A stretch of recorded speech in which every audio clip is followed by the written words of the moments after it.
Neurodivergent Moms, the podcast. Hi, everybody. Welcome back to a new episode of Neurodivergent Moms, the podcast. Today, I'm with someone very special to me. I really admire her.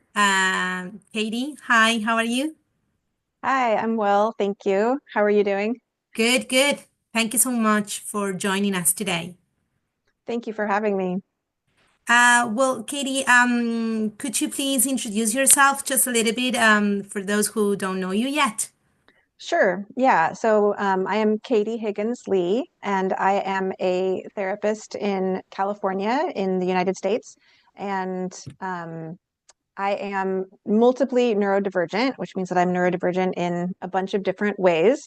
And I work with clients who are also multiply neurodivergent. I'm also a parent of neurodivergent kids, and we homeschool our kids, and specifically we unschool, which is self-directed education.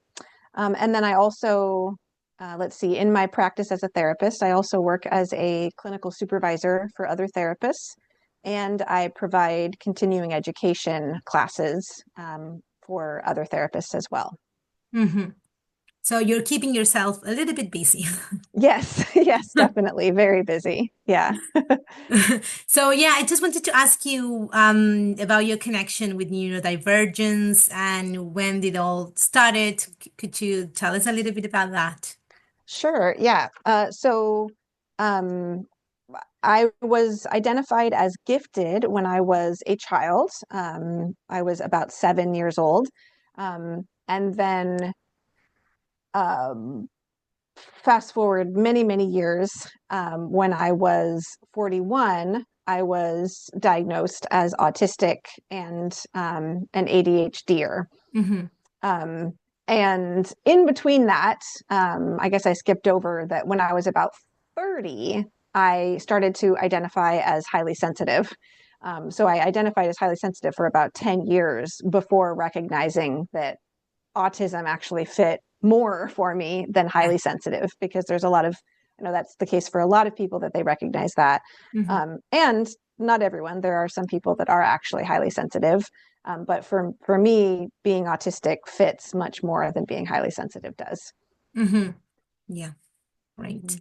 And then your kids are also neurodivergent, right? Mm-hmm. Yes, yes, they are. Yes, and I usually try not to I try to keep my kids somewhat private in when I Yeah, share publicly, but yes, they are fair enough. neurodivergent, and their types of neurodivergence are a similar combination to mine, but slightly different within the two of them. Slightly, and the way that their neurodivergence shows up is different also. Yeah, Like being two autistic people can be completely different in how definitely. that shows up. So, yeah. Uh-huh. So, yeah, well, thank you for giving us that brief story about your connection with neurodivergence. I just wanted to ask you about something that I'm very passionate about, and I know you are as well, which is overexcitabilities. I Mm-hmm. know that not many people, like if you are in this, and this is like your passion and you work and everything, you always know about it, but I like it happens to me when I'm talking to other parents or other friends. Not a lot of people really know about it, and I know you're very good at this. So could you tell us a little bit about overexcitabilities, please? Sure. Yeah, definitely. I would love to talk about overexcitabilities. So overexcitabilities are most known as being one part of the theory of positive disintegration. Mhm. So I'll talk about that more broadly and then talk about overexcitabilities. Right. So the theory of positive disintegration is a theory that was developed by Kazimierz Dabrowski, who was a Polish psychiatrist and psychologist. Hmm. Um, and he lived from, I could be getting the dates wrong, but I think he lived from about 1902 to about 1989. I think, Hmm. I'm not sure if I'm remembering that correctly. Um, so he developed this theory of positive disintegration, which is very complex. He has multiple books explaining, and many people that study this theory are continually learning new things about it. Hmm. Um, But basically the idea is that certain people go through these periods in their life, which he referred to as positive disintegrations, which are these processes of development, or you could say transformation, where sort of like our like kind of who we are, our personality and our like psychological structure will have like a disassembling, like a taking apart or a disintegrating that will happen. And then but that it's in service of then sort of reintegrating or developing in this kind of new way. So I've talked about it before, of like a house made of Lego, where you take apart the Lego house and then you put it back together. But when With you're the same doing that pieces. process, yeah, it could be the same pieces. It could be, though, that you decide that certain pieces don't fit. And so you remove those pieces and you might bring in some other pieces to replace them. Because part of that process of a positive disintegration involves looking at your own values and kind of rethinking the values that might have been values that were sort of imposed on you from society or culture that you realize don't actually fit for you. And so the idea is that you develop your own hierarchy of values, is the way that he talked about it. And so again, metaphorically with those Lego, that would be like some of those pieces that you're like, oh, this Lego piece is not actually part of me. This is something that society said should be a part of me, and I'm not going to include it right now. So when this happens, when people go through a positive disintegration, it's not pretty, like it can be very, very challenging when you're in that process. It can cause a mental health crisis. It can, the idea, Dabrowski proposed this idea as sort of an alternative to like the pathology paradigm. That term didn't exist when he was developing this theory, but that would be a way to discuss it. Like similarly to how the neurodiversity paradigm has emerged as this alternative to the pathology paradigm. And positive disintegration is also an alternative to the pathology paradigm. And positive disintegration, this theory works very well with the neurodiversity paradigm. And that's a big part of sort of the way that I view things personally and with parenting and with my clients, is sort of this fusion of the neurodiversity paradigm and the theory of positive disintegration. And so one of the aspects of this theory is he talked about the idea that certain people are more likely to go through these positive disintegrations, and we can go through them multiple times throughout our lifetime. But the people that are more likely to go through it possess certain qualities, certain characteristics or traits. And one aspect of that is what he referred to as overexcitabilities. And overexcitabilities are like an increased sensitivity or intensity in these 5 areas of experience. And those 5 areas are imaginational, emotional, psychomotor, sensual, and intellectual. So those 5 areas, if we have an overexcitability, we would have, again, increased sensitivity and intensity in those areas. And some people will have all 5 overexcitabilities that they experience, and some people will just have 1 or 2 or 3. There's different combinations that we all have. And the idea for many years in the field of gifted education, that the gifted education is where this theory is most well known, because people were equating giftedness with having overexcitabilities. So for a long time, people thought that that was a way to even identify gifted kids, was to look at whether or not they seemed to be experiencing overexcitabilities.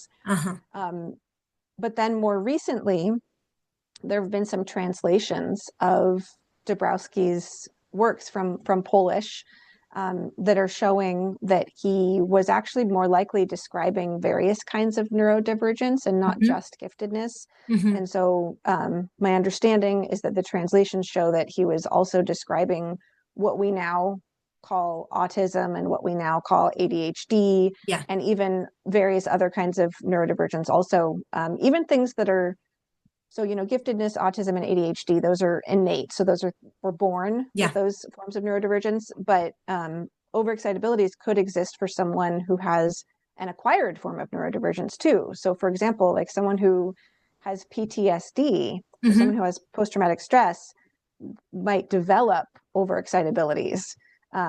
So it's not just that you're born with overexcitabilities.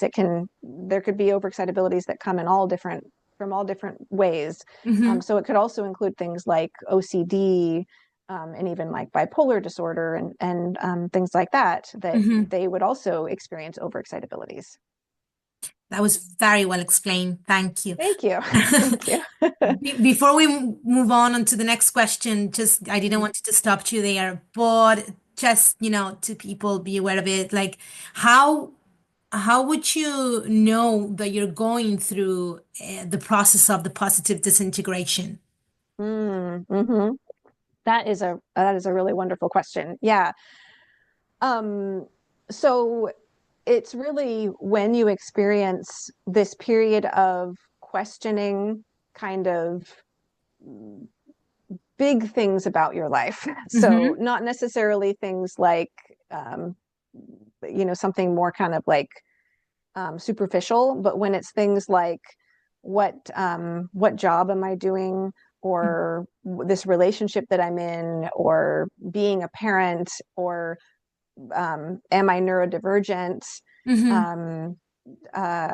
Even questions like, and I'm going to say a word that I don't actually like, but because some people use this word in their process, like, am I crazy? Is there something wrong with me? It can also be, again, like a major mental health crisis. So it could be that someone is experiencing even like psychosis sometimes, or suicidal thoughts.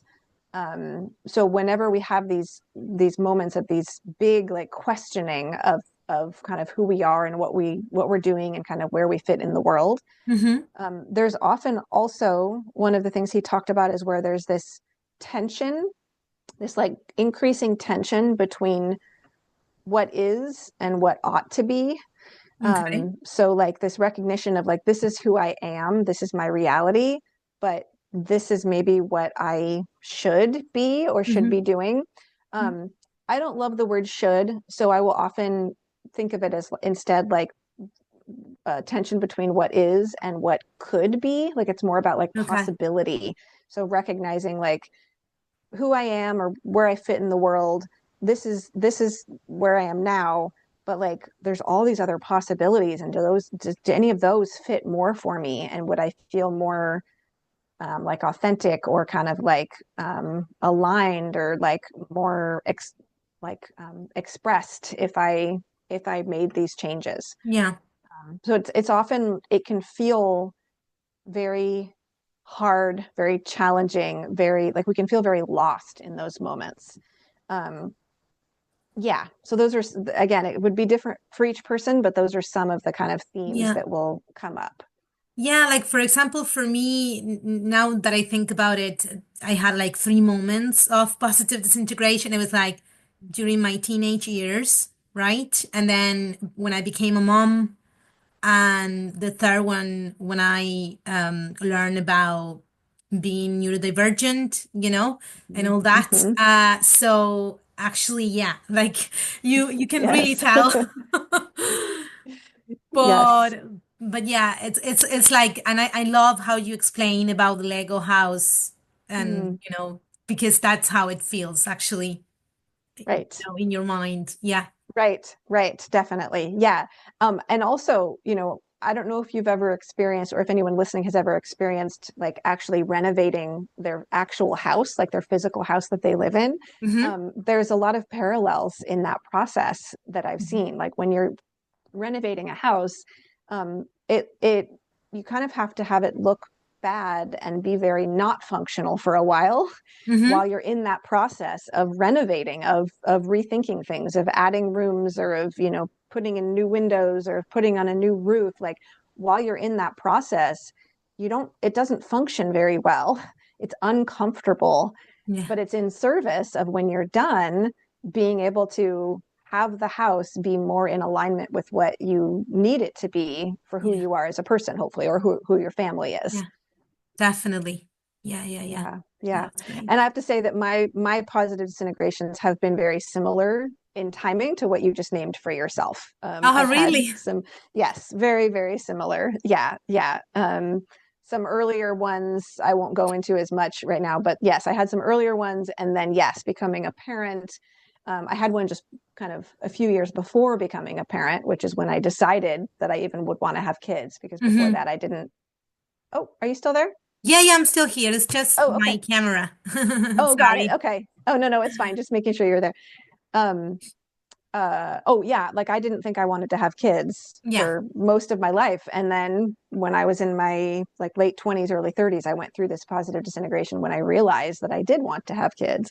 And then I had kids and then went through another one, and then figured out that I'm neurodivergent a Yeah. few years after that, and went through another process like that.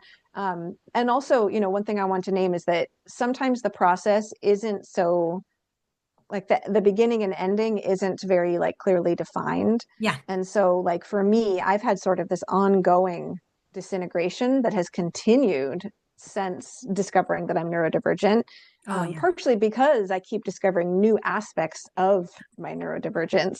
Yeah. For me, it's the Yeah. same because first I discovered I was gifted, then I discovered my ADHD, and now Mm. recently that I'm also autistic. So it's like I keep going. Yes, exactly. Yeah, the process just continues. Yeah. And understanding that it's a positive disintegration can be so helpful when you're in it, Yes. right? Like to know that you are like that there is a path, that you're going to get through it, and that that the changes that you're going through and the struggle is in service of something that Yes. will ultimately be positive. And part of what makes it positive again is like knowing that that's what's happening, but also just having support through that process, to be able to um, like there's various practices that Dabrowski talked about, to support yourself in going through this process. Yeah. Um, yeah, and I won't go into all of that right now, but just that's part of it, is like having things that you do to help yourself through that process. And for some people that could be psychotherapy with an actual therapist, and sometimes it might be doing things on your own. Yeah. It could be other various practices that people do to help themselves through it could be journaling, it could be like a movement practice, it could be yoga, it could be art, it could be music. But having things that we do that help us process and move through the process can be really helpful. Yeah, definitely. You have to get creative to help yourself. For me, it's also Yes. like moving countries.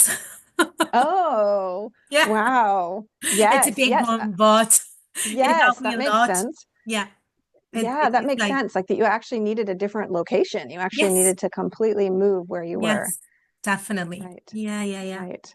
Wow. So, well, before we move on to the next question, just wanted to tell the audience that there is a podcast, Dr. Chris Wells podcast that I love. Mhm. It's the Positive Disintegration podcast, and I recommend everyone. We're gonna add it on to the show comments because it's really good one. Yes, thank you for saying that. I was about to mention that actually, so I'm glad that you did. I wanted to mention that so Dr. Chris Wells is one of the co-hosts of that Yeah, podcast with Emma Nicholson. yeah. And Chris is one of the people that has done the translations of Mm-hmm. Dabrowski's work. So I just wanted to name that too, that a lot of these new understandings Mm-hmm. of positive disintegration and expanding our understanding to know that it is useful for people that are neurodivergent in general and not just gifted has come from Chris's work Yeah, that they've done with some other people. So I want to name that. And then also that Emma, who's the other host of the podcast, Emma Nicholson, also has some resources that are helpful. She has a YouTube channel. I think it's called Adults with yeah, Overexcitabilities. And then also a blog, Tragic Gift. So I just wanted to name that all of those resources yeah. Very together, good I think, are kind resource. of the best things out Yeah. there right now. Thank you for that. Yeah, definitely. Those help me a lot, and I think we're all very grateful for the translations and everything because it was very like there weren't many information in terms of like everything we've learned now. It was completely linked to giftedness, and yeah, it helped a Right. lot. Yeah. Right. Exactly. So Yeah. my next question is a little bit of my craziness. Hmm. But I'm also obsessed about sensory integration theory, Mm, Genier. I just love it, and it mm, helps me a lot in many ways. And mm, I sometimes I find a lot of connection between that and, overexcitabilities. And I wanted to hmm, know your opinion on this, and hmm. if what what do you think about this? Yeah, definitely. I think that there definitely is a way to, um, yeah, like to use some of the understandings related to the research that's happening now about our senses and our sensory experience, to use that in combination with the idea of overexcitabilities. Hmm. So with our sensory experience, that, like, for example, with being autistic, that most of us experience both hyper and hyposensitivity Yeah. to sensory experience. And so that's a very big part of what it is to be autistic.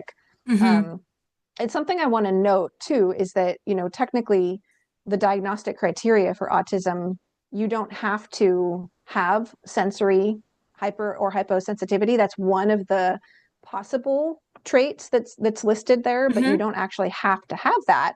Um, so that's important to recognize, because there are people that will think, oh, I think I'm autistic, but I don't experience sensory differences.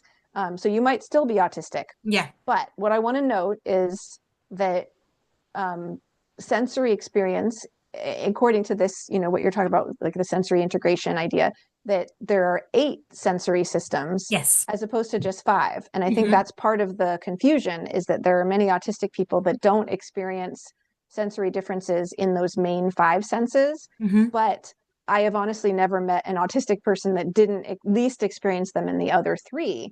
I think there are Because studies, sorry, I think there are studies that says that I think it was 95% of autistic people that also have sensory processing disorder.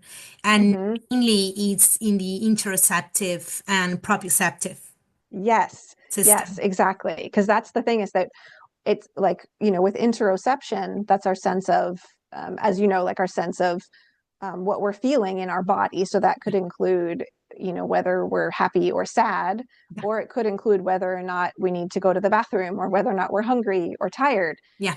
And that many people will not realize that that is a sensory difference, that if we have a hard time knowing what emotion we're feeling, or Hmm. naming the emotion we're feeling, or if we forget to use the bathroom until it's urgent, or if we forget to eat, um, that those are examples of sensory differences because of the sense of interoception. And then similarly, like you named, proprioception is another one that people will not recognize, because proprioception has to do with our muscles and joints and like where we are in space. Yeah. And so, for example, for me, I bump into things all the time. I injure myself constantly, like walking into doorways or Mhm. chairs or edges of tables or things. And that's because of my proprioceptive differences. For me, it's Um, the same. And normally it's when I'm on my way to the toilet because I'm bursting. oh, that's a perfect example. Yeah, It's a exactly. combination of both. Yes, totally. That's perfect. Yeah. Yeah. So, with those hyper and hyposensitivities that we can have in all of those 8 sensory systems, um, I think that there's a way that we can kind of look at the ways that that lines up with some of the things that Dabrowski said with overexcitability. So, for example, like um, the sensual overexcitability, Yeah. that is referring to the sensory, which I think he was referring to those main 5 senses, most Mhm. likely. Um, but the psychomotor overexcitability would really fit with like the proprioception and even vestibular sense. Yes, I mean, yeah. that's the way I look at it. Hmm. And then interoception could be a combination. It could be the sensory, sensual overexcitability, but it also could be interoception specifically, like because interoception has to do with emotions, Yeah. that there could be some relationship there, Yeah. and I think that there needs to be more research kind of like using the overexcitability framework to know exactly where Hmm. things would line up, because the overexcitabilities, usually people talk about it as being like more of a hyper sensitivity, Hmm. but I don't know that that's actually what Dabrowski said. I think it was more about just intensity in those areas. Yeah. And so, yeah, bumping into things, that could be an intensity, right? Like that there's that aspect of our experience is intense.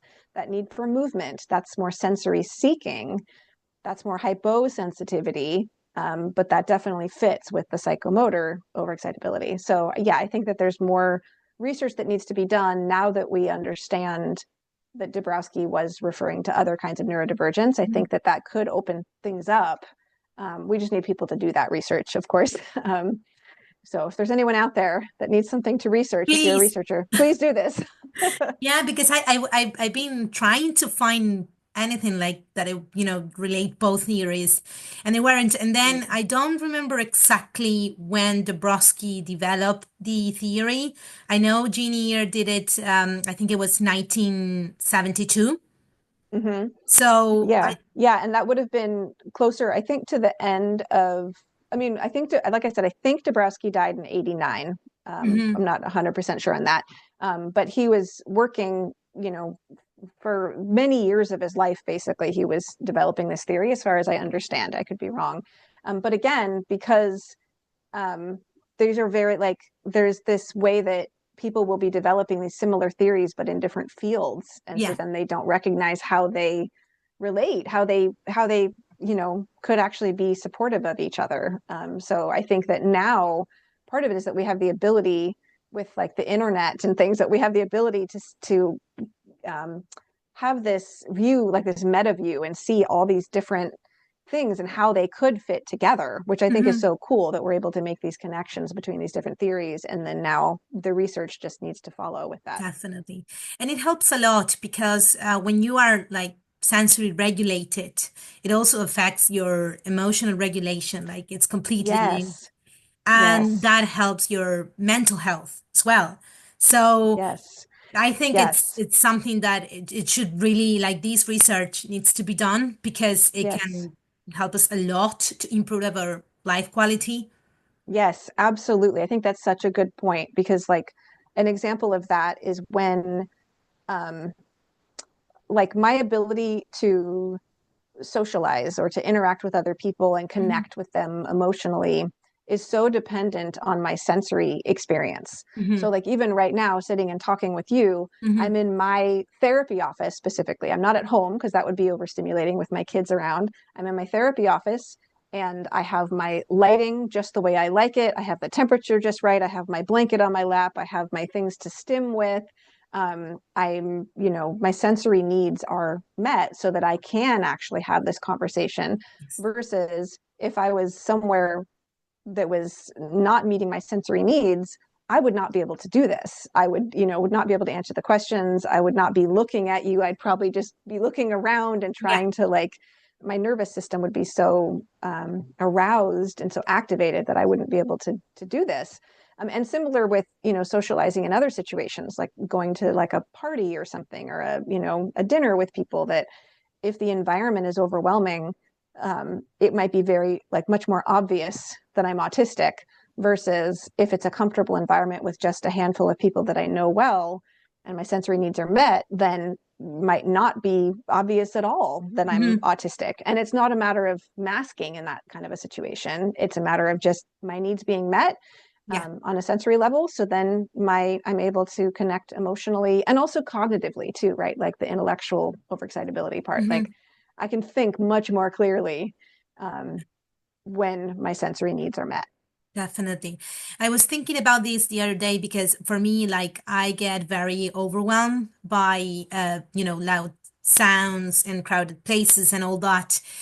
Mhm. Whereas when it's something that I really like and it's my, for example, the other day I went to a concert, right? But it was this group that I really love and, Mm. you know, I really enjoy it. It was super loud, and I was too close to people and everything. And I was wearing Mm, like, I brought my ear defenders and everything just in case, but I didn't need it. And I was mm, surprised, and I was just realizing, like, because this is so stimulating to me in a positive way. And it's also mhm, like it has a lot of emotional connection because it's music that I really enjoy and it means a lot to me. mhm, I can mhm, be here, and mhm. I don't even need to mask or whatever. I just can be here. Next day, Yes, I was completely yes. exhausted, obviously, but Right, because right. I had to take, like, I took the train, like lots of Mm, things. It was very cold outside. mm, But like when you really know your sensory needs and you meet them, like I knew the next day I was going to be exhausted. So I didn't have any mm, plan or anything. I just spent the whole day at home, meeting my needs and all that. mhm, So that's mhm. why I'm saying that these could help so much. Yes, yes, absolutely, totally. And also like the fact that you were like you like this band so much that you have the like likely it was meeting your needs in terms of like imaginational overexcitability and emotional and intellectual and sensory, right? Because it's the music that you are, that you're liking too, Yeah. of course. That would make sense that even though it was overstimulating or it could have been overstimulating, that you were able to enjoy it because of all of that. Um, I think there's also something about choice in that. Like when we choose Hmm. and are prepared for sensory information that otherwise would be overwhelming, we're able to handle more. An example of that I remember with one of my kids when he was very young, he went through periods of time where he was really interested in like anything that plugged into the wall, like anything that had electricity in it, Hmm. including the vacuum. But if I vacuumed, he would get completely overwhelmed from the sound. But he liked to use the vacuum. So if I let him just, okay, go ahead, I taught him how to turn it on and off, and he would use the tube part. Is that what it's Hmm. called? I don't know. He would use that, and he could listen to the vacuum for very long periods of time because he was in control and because he was so interested Hmm. in vacuums and how they worked. And so it was fascinating to him. So he could handle that sound versus when I did it and he was just passive and hearing it, it was totally overwhelming for him and he couldn't handle it. Well, yeah, that's another clear example, of course. Right. Yeah, and Right. my house is the same. When I when I hoover, Mm-hmm. like for the first thing I do is just hang on. Like I gave them the Mm-hmm. ear defenders, so it means I'm gonna hoover.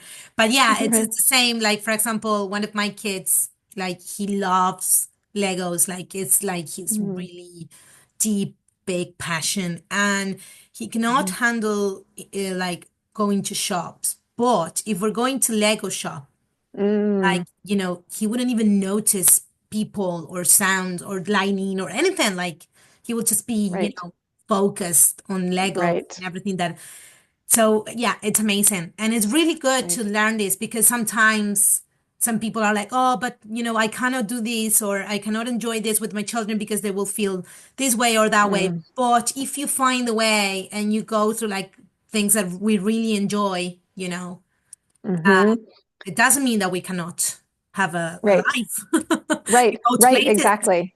Exactly. Yeah. That's one of the things with parenting that I think is so key is to follow interests. Like, I mean, as parents, follow our interests, but Yeah. also really to follow our children's interests because things are so much easier when we can just allow them to follow their interests, and not just allow them, but to support them in following their interests because their ability to like learn and like expand their capacity for various situations, like you're saying, it's going to be so much greater when it's something that they're interested in. So things like Lego, Hmm. that when someone's really into that, then Hmm. they can learn so much more than if you say, okay, you need to memorize all of these facts about Hmm. something that they're not interested in. They're going to struggle with that. They can do so much more though when it's something that they're interested in. Definitely. And that takes us to the next question and to the next big thing for me, like kids and I'm gonna skip one question and then we'll go back to that. But we were talking about, deep interests and everything. And you were saying before that your kids are homeschooled, but you call Hmm. it unschooled. Hmm. So could you tell us about that? Because I think that every parent of neurodivergent children have heard at least once a day the phrase, I don't want to go to school, or Right, I hate school, I get bored, right, I don't like it. And right. it's a big thing. Yes, yes, definitely. Yeah. Yeah, and I want to say too that, we, to give background on it, we did not have any plan to homeschool Hmm. before we had kids. Hmm. But once we met our first child, Hmm. we, and saw the way that he interacted in like group music classes and things like that, Hmm. we recognized that he was not, um, he was not suited to groups of people learning things together. Like that just did not work well for him. And Hmm. it's not that he can't be around groups at all, No, no, but yeah. groups that are, learning focused groups were not working for him because we didn't know at the time, but he is neurodivergent. And Hmm. so even though I honestly didn't even know the word neurodivergent at that point. Hmm. um, that was what we were recognizing, that something was different about him. And initially, giftedness is what I started to recognize in him, and then eventually started to realize that there were other things going on as well. So we started out with just regular homeschooling, and then again quickly realized that just homeschooling with a structured curriculum was not working for him, and that's why we decided to shift to unschooling. And that's both of our children, that again, for both of them, unschooling is definitely the best choice. Hmm. And again, I know there is privilege in being able to have your kids at home, because I Yeah. know for many people, they need school for childcare so that they can go to work. Yeah. And we are very lucky that we are able to switch off days working. So our income is much lower because of that than it would be otherwise, but we are able to make that work for us.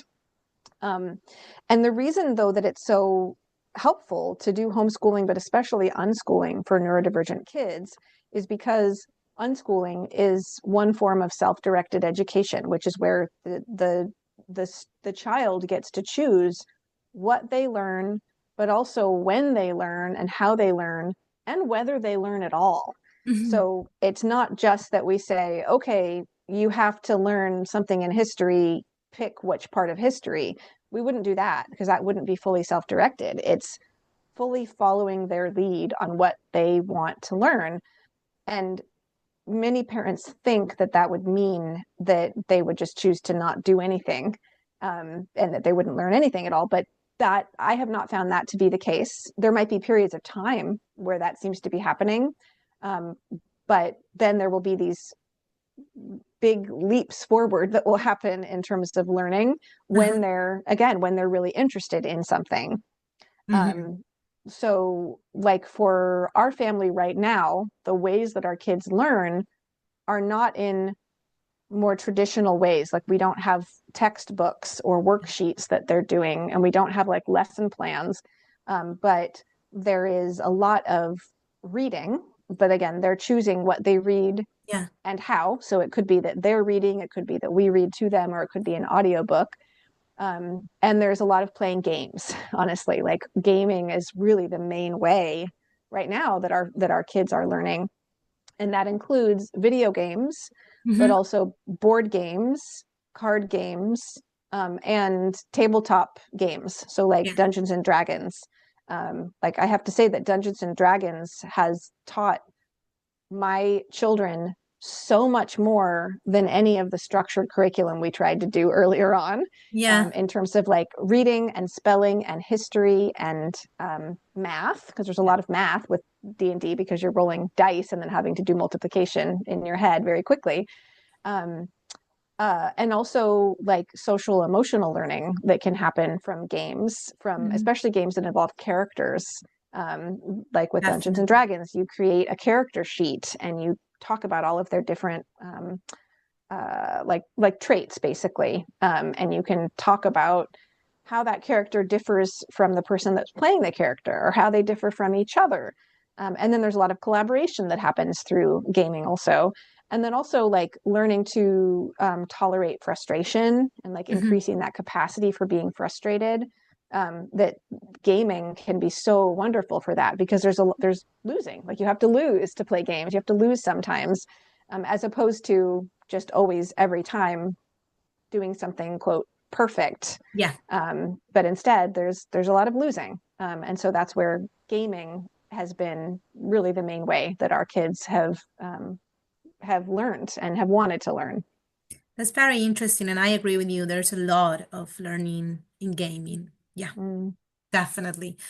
And Yeah. then I wanted to ask you about, like, for example, like I'm also neurodivergent, my children as well. And for me, like the most challenging part of it is when we are both dysregulated, right? But they need me to co-regulate with them, and I'm not there, right? So I'm coming Yes. from a Yeah. point like from I just can't. This is a disaster, right? And you cannot take your time just to regulate yourself because they need you right there, right now, right? Yes. So do you have Yes. any advice on that? Yeah. I mean, I think that is just the ongoing struggle of so many parents in general, but especially neurodivergent parents of neurodivergent kids. Like it's such a struggle. I think that there's a number of things that can help with that.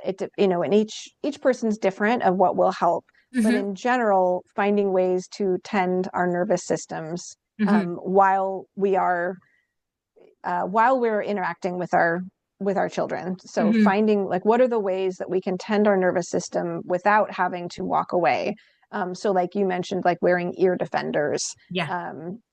So having accommodations like that, or like especially with being autistic, like stimming, like to allow ourselves and actually to encourage ourselves to stim when we are with our kids in ways that aren't distressing for them. So for example, I like to sing to stim, but especially one of my kids does not like it when I sing, that it's because he has like auditory processing difficulties. And so when I sing, even though I'm a decent singer, it's not that I'm like horrible, but the sound, any sound to him, other like if that just becomes overwhelming for him. Distressing, So so I can't do that. So I have to find other ways to tend my nervous system that aren't distressing to him.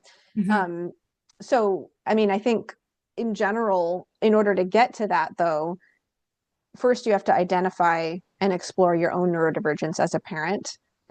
Like really continue to explore it and understand, like we were talking about, like that ongoing process of understanding all the ways that we're neurodivergent. And then the sensory part, to really understand our sensory needs and our kids' sensory needs. And then understanding how sensory information impacts our nervous system. And then again, finding ways to tend our nervous system. And then the other thing that I think really is key is to shift our expectations of ourselves and our kids. I think can be helpful, because so often the struggles when we get overwhelmed are because we have an agenda of something that we think needs to happen in that moment. Like, okay, my child needs to change their clothes right now, or we need to go to this event, or go to school, or go to this, whatever it is, store. So shifting our expectations to be less, quote, productive sometimes, and also just focusing on like reducing demands on ourselves and our kids.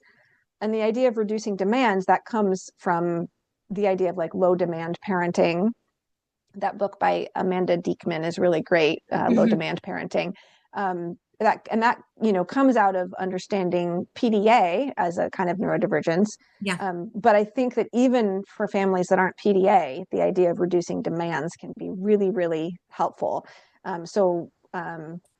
Our kids are more likely to be dysregulated, and we're more likely to be dysregulated when there's a lot of demands on us, because demands often involve some sort of sensory input or something overwhelming, some sort of like time pressure to get somewhere. So the more that we can reduce demands, and again, that involves shifting expectations, because we might think, well, everyone has to change their clothes in the morning and then change their clothes for bedtime, put on new pajamas at night. That's just, everyone has to do that, or everyone has to take a bath every day, or something like that. But if we can shift those expectations to, well, do we really need to? Like, is that actually what your body needs? Like, is there an alternative way that you can make an accommodation so that they're not having to, I mean, obviously, yes, you have to take a bath sometimes, you have to change your clothes sometimes, if just for cleanliness and health, but maybe not trying to adhere to these expectations that are really like neuronormative, like this idea that there's like the right way to do things and the wrong way, but instead looking, it's more of, there's more gray in there, there's more options. Sometimes the price we pay in order to meet these expectations that are like culturally imposed to us, and then if we don't meet them, then those make us feel like the pet parents, right? Sometimes the price we pay for it is too high, and it's not worth it. Yes, exactly. That's very well said. Yeah, that's exactly it. Yeah. And so, part of that, similar to like the positive disintegration process, like I talked about the idea of like developing your own hierarchy of values instead of the values from society. So that idea of like, is it really worth it? Like, or the price being too high to try to do certain things or meet certain expectations, that can be part of that process of rethinking our values and looking at like, does my child having perfectly cut and combed hair every day, is that my priority, or is connection and co-regulation or co-tending of our nervous systems, like maybe that's the priority over looking clean to other people that are observing my child? Yeah, definitely. I love the tending our nervous system phrase. So it's very good. Yeah, thank you. Yeah, I really prefer to use that word, tending, for nervous system rather than regulating, like that. I know that the intention with the word regulating for nervous system, like they're not actually talking about what's the word I'm looking for? Like having to be calm, but that's what is implied. Like, I think that's what people hear when they hear regulating the nervous system. They think, oh, I need to be calm. Yeah, I know. But I know. Yeah. But that's not the case, right? Like, I know you get that, but like, just that's but that is so frustrating. Everybody, like the majority of people understand that if you are regulated, you have to be calm, like in yoga pose or whatever. Right. It's like, no, doesn't mean that. Yes, exactly. There are so many ways to tend our nervous systems. And sometimes it's actually something very stimulating or very like activating is what we need in that moment. Definitely.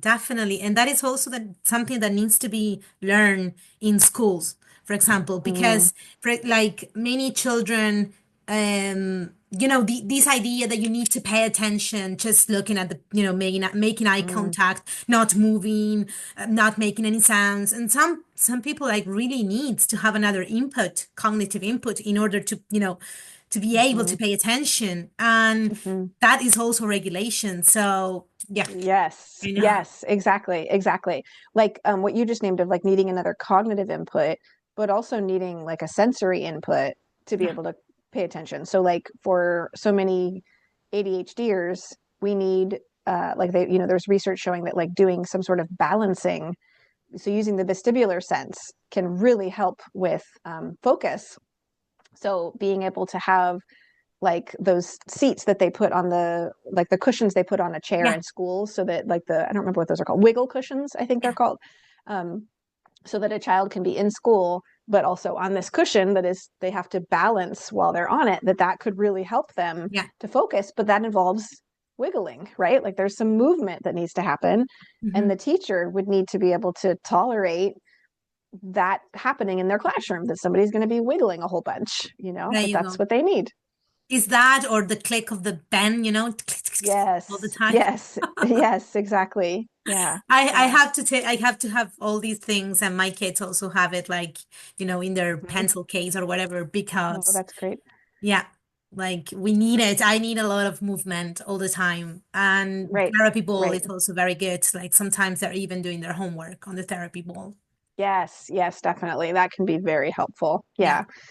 Yeah, we have a stationary bike at home, Oh, like a bicycle, like a yeah, stationary yeah, one, yeah. and that actually can be really helpful just to sit on that. And even though our kids can't reach the pedals very well, um, even on the lowest setting, but sitting on that and sort of attempting to push those pedals and moving while like reading or listening to an audiobook or even playing a game, that Yeah, can help focus so much. Just having something other than just a regular chair can be yeah. so helpful. Definitely, definitely. Or even on the chair legs, we have these, elastic bands Yes, also yes, yes, that for, can be really great. proprioceptive and all this. Very, very good. Yes, There are yes, many, many exactly. things that can Yes, be. yeah, So that's what I'm saying that, knowing all these things can help so much.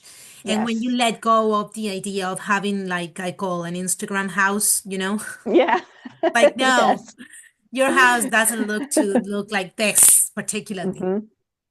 It Right, just needs to be good for you right. and meet your needs. Yes, yeah, that's one of the things that even before understanding neurodivergence, I was talking about this with clients and with myself, but now I can frame it as having to do with neurodivergence, that I really like to look at like focusing on how we feel as opposed to how we look, right? So like moving our body for the purpose of how we feel while we're doing it, as opposed to moving our body to get exercise in order to look a certain way to other people, right?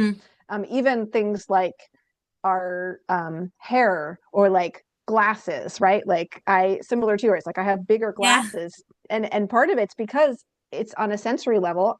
It's so much more comfortable because I can actually see yeah. in all directions instead of the smaller glasses where I'm like I can't. I have to like turn my head to see For me, everything. it's the same. I get the same feeling. I struggle a lot with glasses, but then I Mhm. cannot, like, I wouldn't even imagine to get surgery because I cannot tolerate something near my eye or someone Mm, touching my eye. Like, but it's right. true. Like, I changed my glasses recently, and, I got these that are very big because of that. Because now Yes. I Yeah. feel I can see everything. Right. Exactly. Exactly. So like that's an example of a choice that's like based on how we feel and what our sensory experience is, as opposed to how we look to other people. Yeah. And the same with clothes and everything, Yes, yes, and exactly. the textures and everything. Yeah, Hmm. Right, definitely. right. Yeah. Okay, well, we're coming to the end now. Mhm. I just wanted to ask you our last question. I could talk to you for hours, but Same, we have same. Yeah. lives, right? Right. So our last question is kind of a tradition in our podcast. So it's just, you know, comparing yourself to that Katie when you started all this journey in the neurodivergent world. If you could meet that Katie again, what advice would you give to that person, someone that is starting in this? Oh, wow. That is a great question. Um,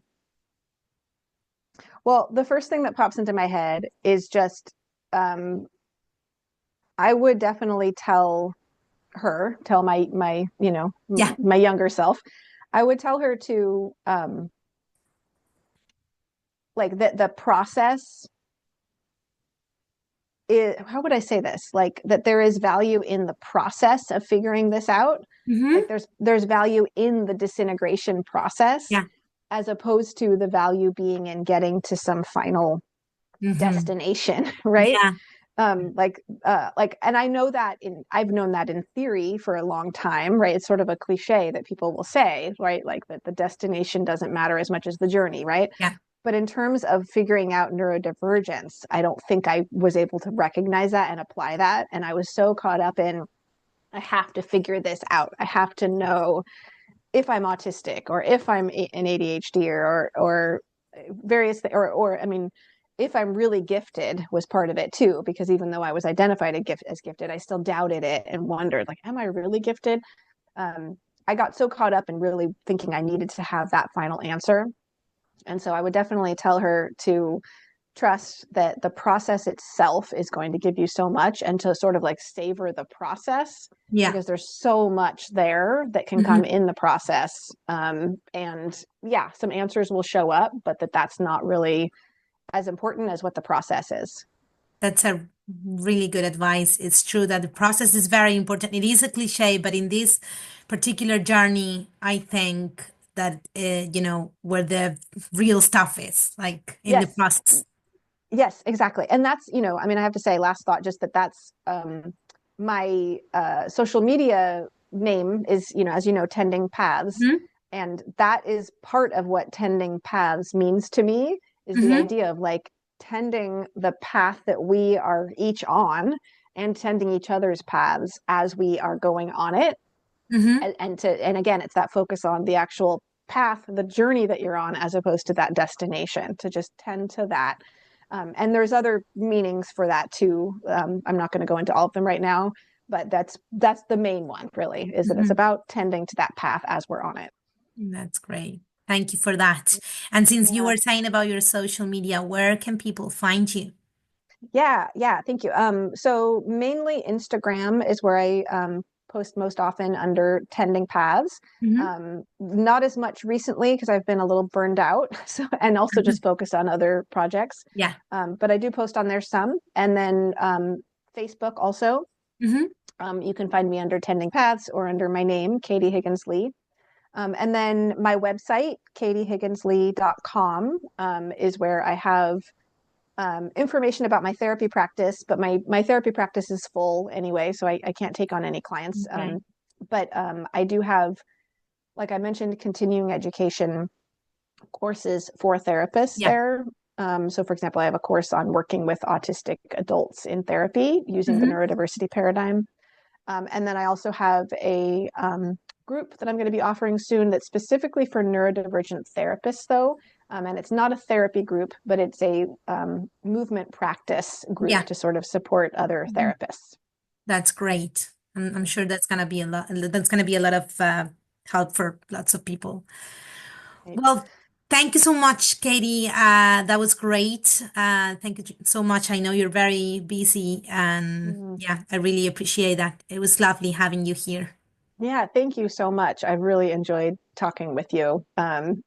I find like it just so interesting how comfortable I feel talking with you. And I feel like, I mean, because I'd never met you until today, but I feel so comfortable talking with you. And I think, sometimes part of that is like our kinds of neurodivergence being so similar that there's like similar processing and similar needs and similar like conversation style. So I just think that's really cool. So yeah, it's been wonderful. So thank you very much for having me. Thank you so much. Take care. Neurodivergent Moms, the podcast.